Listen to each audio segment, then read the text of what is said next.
Todd was smart. 25 laps complete of the 200. The UNOH 200 for the NASCAR Camping World Truck Series. It's still Timothy Peters out in front. He's put a couple more trucks a lap down. Silas and Jones has gone a lap down also. Now, just as we were going to break, we talked about this move by Cale Gale to the inside of that 93 of Chris Jones. Yeah, Chris gave him enough room, but it was pretty hard to get the power down like Cale was going to try to clear him to stay in contact with our leader, Timothy Peters. How crazy. We're talking short track racing, but you just get that close. We're running speeds upward of 140, 50 miles an hour. And so aerodynamics do come into play. And that's what Cale Gale figured out right there. He was trying to lap another truck, squeezed right next to him, and the thing got loose. We've seen some great battling here at Bristol. How good is Timothy Peters' truck as he was able to drive by on the high side of Miguel Paludo, who's got a pretty good truck tonight. Certainly does. And here's Jason White right there. We saw him struggling. Finally got by Miguel Paludo, but Timothy Peters is going to be able to drive right up underneath him. Going to make quick work of it. Well, last year here we saw Jason run really fast on the high side. You can't go quite as high this year because that groove's been taken away. But if he can move up at all and pin Timothy Peters to the bottom, Timothy's going to have a hard time completing this pass. We saw Gale get sideways passing a much slower truck than Jason White. So Jason could hold the leader up. Action could pick up. You could see Cale Gale just outside the screen there. Yeah, we thought Timothy drove up underneath the 23 of Jason White. Thought it was going to be easy to get by and put him lap down. Hasn't been able to do it. Yeah, great battle for fourth on the right. Todd Bodine has been passed by Brad Keselowski for the third spot. Now he's got Nelson BK all over. Yeah, Todd Bodine during the break, he and Nelson got together a bit. He and Brad exchanged a couple of shots to the tailgate, and they came out of it okay, but man, things were tight. Great tight racing at Bristol. Another name you want to throw out there, Jake Crum, running 13th right now. Pretty good run for Jake Crum in that 0-1. Yeah, and Ross Chastain, the 0-8 right behind him. So, you know, we talk about winners here at this racetrack. Nelson BK Jr. won the K&N race here back in March, so he has some experience. Ryan Blaney finished second in that race. Look what's happening. Jason White holding up our leader. Miguel Paludo has joined that battle. You can see second place Cale Gale is just a truck length behind Timothy Peters. Was that a little contact right there? Did Timothy Peters get that right front corner of his truck into the left rear of Jason White's? They definitely got together there off turn 2. That's just going to make Jason want to drive harder. Oh, not quite everything there. Peters even a little more upset that he's putting a truck a lap down and he's racing him this hard. Well, he's got to. Jason White needed to stay on the lead lap. Now he needs to follow along behind Timothy Peters and not lose that spot to Paludo so that he can be the Aaron's lucky dog. And I'm going to say when the caution flies, not if it flies, because these guys are really roughing each other up. Inevitable, right? Certainly. It's always a battle for position, a battle for space on this racetrack. It's amazing we've run 37 laps here, clean and green. Continuing to click off 16.5-second laps. Timothy Peters, Cale Gale, Brad Keselowski, Todd Bodine, Nelson PK Jr. They're your top 5. Joey Coulter, Johnny Sauter, Matt Crafton, Brendan Gaughan, and Parker Kligerman. They are your top 10. And how about Ryan Blaney just outside that top 10? Yeah, he's riding right along behind that battle for the 9th spot too. He's right on right on Parker Kligerman. Brendan Gaughan has gone really high. I've seen him up near that really white part of the racetrack that's been shaved, and now he's getting aggressive with the bumper of Matt Crafton. Matt's up there too. Brendan's going to, is it 3 wide for a moment? 3 wide at Bristol. Does it work? Well, Brendan Gaughan's able to tuck in front of that 88, but he still stays high down on the bottom of the racetrack. The 7 of Parker Kligerman. Now Brendan's going to switch over to get by the lap truck of Clay Greenfield. I like the looks of this 2 truck. We know how much he likes to run high. He's been able to creep right out next to where they've ground this track down, and yet he can shoot to the bottom like we saw on the front straightaway to pass the lap truck. Brendan ran so well here last year, ran out of gas late, had a top 2 or 3 run going. So Brendan Gaughan moving up. He's currently in the 11th spot after starting this race in the 11th position. So he has been moving around a bit. Has gone all the way up to the 8th position now for Gaughan. Brian Scott drops back to 18th. Yeah, number 18. He's in a real bind. He's been racing side by side, and there's a gaggle of trucks that have backed up behind Brian Scott as they race into turn 1. There's Brian. We see him a little wiggle there in the 18. You see Lofton just behind him. Lofton had to go to the back because they had to fix that truck. In qualifying, he got into the wall. did a little bit of damage. He had a potential pole run going, and when he got sideways off of turn number 4, got into the outside wall. Brian Scott is driven up to Chris Jones and can't lap him, Phil. And you know, you get a little bit frustrated when you find a lap truck and you can't quite get around him. And look at all the trucks that are piled in behind this battle. This could get good. Green flag racing since the initial drop of the green. We've gone 43 laps, completing our 44th now. Ray, are they starting to think pit strategy down on pit road? Well, here's the deal, Rick. You're already in the window where you could easily gamble from here. Once you get past lap 55, I think you're in the clear. So this may be a one-stop race. You guys have already talked about how important track position is. These guys will come in, they'll pit, change tires, and try to stay on the racetrack the rest of the night. This is unlike any other Bristol race. We have never gone this far from the start of a race completely green. We've already got 45 laps in the books as far as from the start of this race. 47, or we're on lap 47 now as Timothy Peters continues to run well. Behind him, you've got Cale Gale, Brad Keselowski, Todd Bodine, Nelson Piquet Jr. They're knocking laps off one after the other, and he's starting to put guys a lap down. And look what he's caught. He's got this mess we saw with Brian Scott and Chris Jones battling in front of it, and now the leader's there. That'll pick up the urgency as well. These guys know they have to go. Right now, we're trying to decide, do I go inside? Do I go outside? They're side by side, 3 rows in front of them. Timothy Peters pinched onto the outside now. Can that line move? He wants to get in the right line so he can continue to get by these slower lap trucks, and it looks like he's going to have an opening if he wants to go down. He gets in front of Dakota Armstrong now, and now working to the inside of that 09 of John West Townley. There's Tyler Young just in front. Tyler's not very experienced at these truck races. He gets to getting aggressive down on the inside of Jones. That thing could get away from him, so this is something the leader's really going to have to watch. Got a couple of young guys ahead of him battling. Fourth of the way through this race already, and it has stayed green.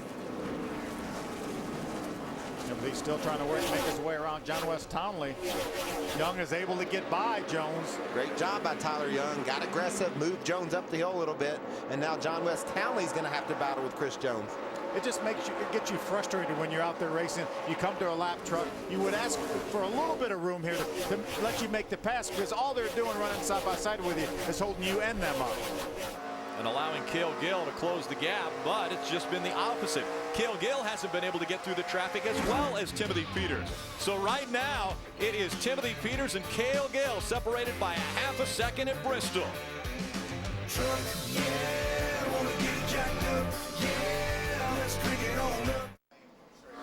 Friday night speed is bringing the party to Thunder Valley. Our own Michael Waltrip's going to join the show where, you know what, everything goes. Cut loose, have a good time. Trackside. Friday, that's 6:30 Eastern, only on Speed. And it has gone green. We're at lap 64 now. Phil, how about the guy moving up to second? The 29 of Brad Keselowski has been able to take the second spot away from Cale Gale and close the gap now a little bit on Timothy Peters. PK got real sideways beside of Chris Jones. This looks like Talladega. These trucks are packed together so tight. 3/4 of the field are all strung on the back straightaway. I think it's 90% of the field all in the same small area. It's great. It's great to watch. These guys Look are at them all. really Look at them all. I mean, that's the kind of draft we saw at Daytona and Talladega. Now they're in Michigan. Now we're at Bristol and they're running like that. Side by side, they continue to work around some of the slower lap traffic, making picks for the guys that are running to try to stay up in front of the race leader. They're going to get together. And there's some contact. Miguel Paludo gets into the 93 of Chris Jones. Yeah, Chris has been involved with most of the action here so far. He's solely responsible for that 30 truck draft we see there. Yeah. He's been able to hold people up as they've caught him running his line on the high side and not allowing people just to slide by under him, and it's globbed a bunch of trucks together. They're slowly but surely creeping by Chris, but it's been entertaining. Out in front, it's Timothy Peters. He has a 2.9-second lead over Brad Keselowski. Then Cale Gale's dropped back to third. Todd Bodine is fourth. Kligerman is fifth. Nelson Piquet Jr. sixth. Brendan Gaughan seventh. Brendan Gaughan's been making good moves toward the front, currently in the 7th spot. Joey Coulter, Johnny Sauter, and James Busher. They're your top 10. Are you at all surprised we've gone 68 laps caution-free? Totally surprised. But not just because of that, Rick, but because of the action we've seen. It's the been way incredible. These guys have been bumping into each other. We have definitely compressed the action. There is no one going right up next to the wall, and that means there's only 2.5 groups. We've seen them make it 3 though, but that slows your progress down. So I think mission accomplished on making the track narrower, and these guys are just really running hard and working it out. Now Kel Gale getting back to the bumper of that 29 of Brad Keselowski. How's the 29 team doing, Hermie? Well, Rick, Brad's truck is not perfect. Where he's made up his time on the racetrack is in traffic. He's been willing to test unused areas of the racetrack quicker than some of the other drivers, but his truck is a little bit on the free side, cannot get the power down like he needs it. Also want to update you, Nelson Piquet Jr. currently rides in the 6th position. His truck is also free on exit. His crew chief, Chris Carrier, has instructed him to turn the blower off on the left rear. That should allow that left rear tire to grow a little bit quicker. Ray? Hey, Hermie, I'm watching Matt Crafton. He started 7th today, but his truck is terrible loose. He said it's so loose he can barely hold on to it. He's dropped back to 12th, and for the last couple of laps, he's had a side-by-side battle with Ty Dillon, but the 3 is starting to drop back in the field now. His problem just the opposite. He's very tight. David Starr also was running up there, but he continues to fall back. Man, I love Bristol. Sometimes you get some great surprises. Like Jake Crum has raced up to the 12th spot. You see Ross Chastain there battling with our point leader, Ty Dillon. He's been solid. Another truck that I've really enjoyed watching battle tonight is Caleb Holman. He stayed on the lead lap till just the last time by. He finally went down a lap. But a real competitive run for some of these cats we don't see every week. They're getting a chance, and they're taking advantage of it. There's Jake Crum. You can see right there, currently running 12th. Great qualifying effort. Qualified up in the top 15. Doing a nice job running right behind Ryan Blaney in the 19 truck. Amazingly enough, you would think after a very long green flag run that your race leader would put a lot of trucks a lap down. Well, right now there's still 19 trucks on the lead lap, even though we have had 77 green flag laps to start this race.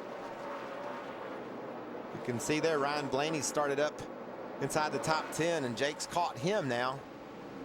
We saw Ryan looked like he was really loose at the start of the race, and then it kind of settled in right around the 10th spot. He's only lost 1 spot back to 11th now.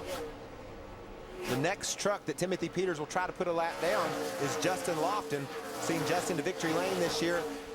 Got loose qualifying, hit the wall, had to make some repairs, went to the back. He's been able to fight his way through this pack and stay on the lead lap, but trouble's coming for Justin Lofton. Well, he made it all the way up to the top 20. I mean, Justin Lofton started in the back, as you mentioned, has made it up to the top 20, but without any cautions, Timothy Peters has just been clicking them off one after the other, and the next one in line is Justin Lofton. And by the way, right in front of that black truck, that's Justin Lofton. Ron Hornaday, a 2-time winner here at Bristol, fighting to try to stay on the lead lap. Oh, we got a truck in the wall. It's Chris Jones. That is the first caution that comes out. Chris Jones limping out of turn number 4 now in that 93, and we talked about Chris, somewhat of a pick for quite a few of the drivers tonight. Just being aggressive, trying to get all he could get, running hard.